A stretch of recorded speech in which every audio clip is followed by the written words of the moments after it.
সম্প্রচার সাংবাদিকদের সংগঠন ব্রডকাস্ট জার্নালিস্ট সেন্টার বিজেসি সদস্যদের স্বাস্থ্য সুরক্ষায় 18 জনের হাতে আফজালুর রহমান স্বাস্থ্য বিমার 6,20,464 টাকার চেক দেওয়া হয়েছে।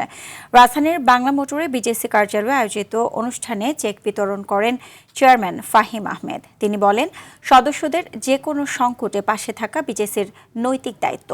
সদস্য সচিব ইলিয়াস হোসেন জানান, ভবিষ্যতে 10 কোটি টাকার কল্যাণ তহবিল গঠন করে সদস্যদের পরিবারকেও এই সুবিধার আওতায় আনার পরিকল্পনা রয়েছে। 2019 সাল থেকে নিজস্ব অর্থায়নে পরিচালিত এই কর্মসূচির আওতায় এ পর্যন্ত 332 সদস্যকে 92,31,842 টাকা দেওয়া হয়েছে।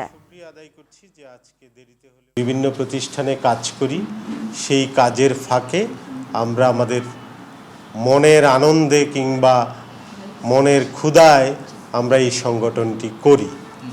এবং আমরা কেন করি?